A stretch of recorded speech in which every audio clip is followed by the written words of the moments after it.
Mirlihvel olid käed-jalad tegemist täis. Ta oli pool päeva kuuris luuda häälestanud, sest järgmisel päeval toimuvad rahvusvahelised lendamise võistlused. Mirlihve, Ulrika ja Juulamalli on nendest võistlustest igal aastal osa võtnud. Juulamallil paraku küll ei ole erinevate äparduste tõttu õnnestunud veel kordagi finišisse jõuda. Ulrika on küll finišisse jõudnud, kuid eranditult kõikidel võistlustel viimasena. Mirlihvel on asjad paremini sujunud. Küll ei ole ta auhinnalist kohta saanud, aga esikümnesse on jõudnud päris mitmel korral. Kuid kõikidest äpardustest ja tagasihoidlikest saavutustest hoolimata lähevad nad igal aastal ikka ja jälle võistlema. Nad ei lase ennast häirida ei ebaõnnestumisel ega läbikukkumisel. Neid ei kõiguta miski. Nemad tahavad võistelda ja võistlevad. Mirlihve oli jõudnud luua häälestamisega ühele poole. Ta tegi maja taga aasa peal veel mõned tõusmise, laskumise ja erinevad manööverdamise katsed. Kõige lõpuks hõõrus ta õlilapiga luuavarre läikima ning lukustas selle kuuri võistluspäeva ootama.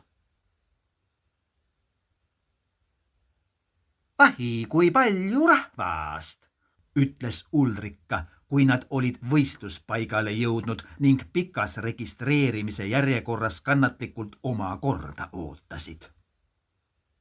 Nimi ja sünniaasta, küsis ametnik Juulamalli käest, kelle kätte oli jõudnud kord ennast registreerimislaua juures kirja panna. Nimi, kas see teile juba pähe pole kulunud? Igal aastal olen seda öelnud, see ei ole üldse muutunud, see on ikka seesama, vastas Juulamalli. Ei ole kulunud pähe. Võistlejaid on palju ja nimesid on palju ja uskuge mind, üks nimi on keerulisem kui teine, nii et palun nimi ja sünniaasta. Pärast asjatut seletamist ja kemplemist olid lõpuks Juulamallil, Ulrikal ja Mirlihvel võistleja numbrid ja stardimaterjalid käes. Nüüd tuli lasta veel üle kontrollida oma luuad, et need vastaksid kõikidele kehtestatud reeglitele. Luud kaalub 100 grammi vähem, kui on lubatud vähim kaal, ütleb luudade kontrollija, kui on pärast Mirlihvet ja Juulamallit Ulrika luua ära kaalunud. Ei või olla. Kodus kaalusin, siis oli lubatud piirist julgelt 100 grammi raskem, vastas Ulrika. Kodus kaalumine ei maksa meil midagi. Arvesse võtame ainult neid numbreid, mida näitab see kaal siin, ütles luudade kaaluja ning osutas näpuga enda kõrval olevale ametlikule võistluste kaalule. Minu luud oli 100 grammi raskem, lööge need numbrid kokku ja ongi lubatud keskmine kaal paigas, ütles olukorda kõrvalt jälgiv Juulamalli. Me ei arvuta siin luudade kogumassi, me kontrollime siin iga luua vastavust reeglitele, nii et kui te soovite võistelda, siis seadistage oma luud lubatud vähimale kaalule või muidu te starti lihtsalt ei pääse, jäi luudade kontrollija konkreetseks. On ikka reeglid, ma ütlen, tead, torises Juulamalli. Tõmba mõned vitsad vähemaks ja saadki kaalu õigeks, mis te jaurate siin, ütles lõpuks vaidlusesse sekkunud Mirlihve. Pärast asjatut seletamist ja kemplemist olid lõpuks Juulamallil, Ulrikal ja Mirlihvel luuad kontrollitud ning tunnistatud võistluskõlblikuks. Stardiala oli harjutavaid nõidasid täis, nii et ruum soenduse tegemiseks üsna kitsas oli. Sellest hoolimata mahutasid Mirlihve, Ulrika ja Juulamalli ennast teiste sekka ja hakkasid usinasti võistluseks sooja tegema, sest külmalt lendama hakata ei ole üldse mitte hea mõte. Kaua stardini veel aega on? Küsis Juulamalli ühe enda kõrval soendust tegeva nõia käest. Tšim-tšam-tšim, tšam-tšam, tšimma-tšimma, vastas soendust tegev nõid. Mis asja? ei saanud Juulamalli mitte midagi aru. Kus kohas sellist keelt räägitakse? Aga stardiaeg hakkaski kätte jõudma ning kõigil tuli liikuda stardijoonele. Nii, tervitan kõiki järjekordsetel rahvusvahelistel lendamise võistlustel Kuumluud. Ilmastikuolud on täna suurepärased. Tuult ei ole üldse ja vihma ka ei saja. Võistlusraja pikkus nagu alati on 100 kilomeetrit ning finišiks nagu alati on Kullipea kivi. Selleks, et aeg kirja saada, tuleb seda puudutada luua peaga. Kindlasti jälgige hoolikalt rajamärke, siis ei lenda keegi rajalt kõrvale, sest niimoodi kaotate ainult väärtuslikke minuteid, rääkis kohtunik. Ma tean isegi, ega ma juhmakas ei ole, turtsus endamisi stardijoonel teiste seas nihelev Juulamalli.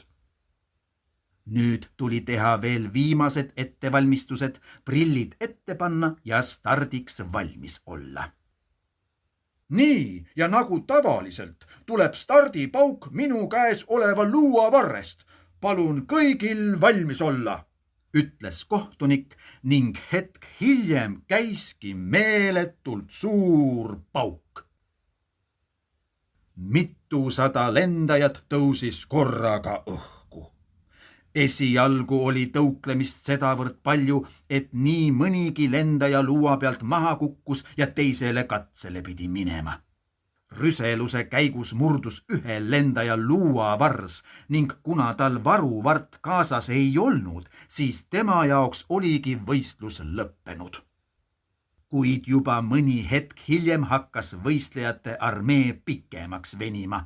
Kiiremad lendasid ees minema ja aeglasemad hakkasid tahapoole jääma. Mis asja sa siin kihutad? On sul kiire kuskile?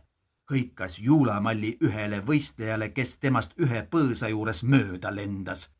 Samas hakkas ta jõudma eemalt paistva 30 kilomeetri rajamärgini, mille peale oli lisaks veel joonistatud suur nool, mis näitas vasakule. Nool tähendas seda, et pärast kerget kurvi peab hoidma vasaku metsasihi peale.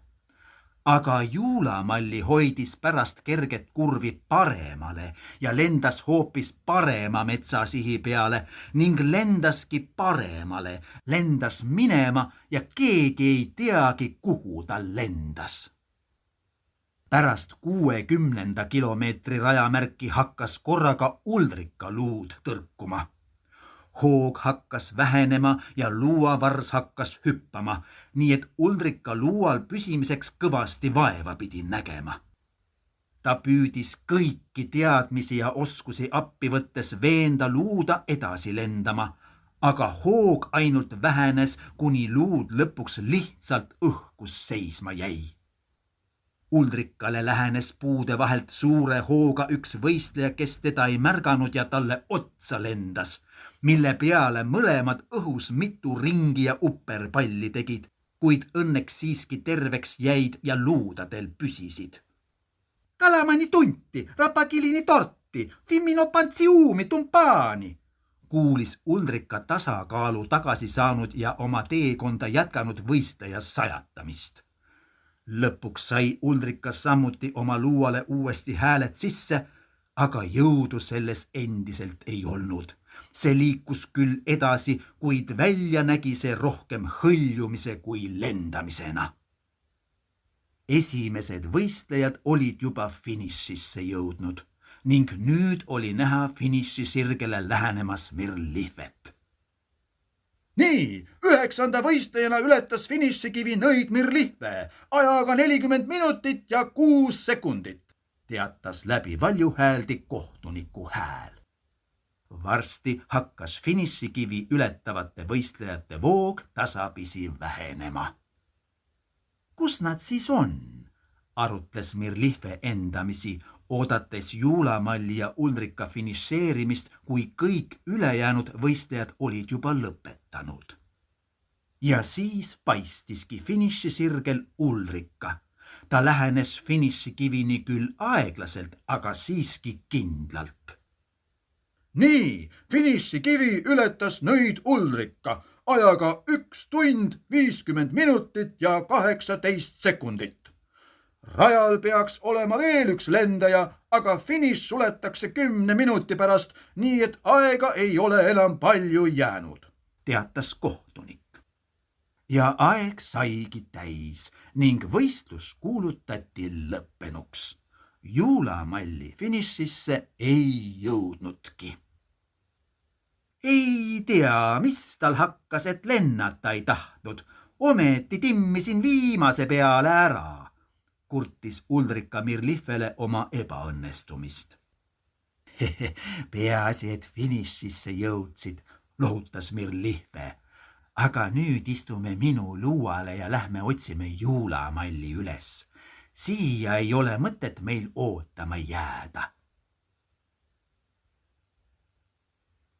Kindlasti lendas keegi selle märgi meelega pikali, sest kui mina sinna jõudsin, polnud seal enam mingit märki. Püüdis enesekindel Juulamalli selgitada ja põhjendada, miks ta polnud finišisse jõudnud. Nad istusid kohvikus ja jagasid möödunud võistlustest muljeid ning igaüks just selle nurga alt, nagu temal seda näha õnnestus. Minu meelest olid küll kõik märgid kenasti omal kohal, tähendas Ulrika, kellele Juulamalli selgitused arusaamatuks jäid. Ei olnud, kui mina sellest märgist pidin mööda lendama, siis polnud seal enam mingit märki, vastas selle peale Juulamalli. Me võime korraldajalt järgi uurida, kas märgid olid omadel kohtadel, pakkus Mirlife. Ega see nüüd nii oluline ka ei ole, kiirustas Juulamalli segama. Oli nagu oli, las ta jääda, mis tähtsus sellel ikka enam on, aga märki seal igatahes ei olnud. Tegelikult teadsid muidugi nii Juulamalli, Ulrika kui Mirlife, et eks see märk ikka oli seal. Aga kui kõiki eelmisi aastaid samuti arvesse võtta, siis Juulamalli puhul juhtub ikka nii, et vähemalt üks rajamärk millegipärast selleks hetkeks ära kaob, kui tema sealt mööda lendab. Mis siis sinu luuaga juhtus, et see sedamoodi pidurdama hakkas? Minu oma lendas küll nagu tuulis pask. Oleks rajamärk paigas olnud, siis oleksin selle võistluse pika luuaga kinni pannud, uuris Juulamalli Ulrika käest. Ma arvan, et see kollase kleidiga pikkade silmadega nõid ilmselt seal midagi ära sõnas, sest seni, kuni minu luud korralikult töötas, ei õnnestunud sellel kollasel kleidil minust kohe mitte mööda lennata. Aga siis korraga, ole lahke, eks ole, mingi sigadus siin igatahes korda saadeti.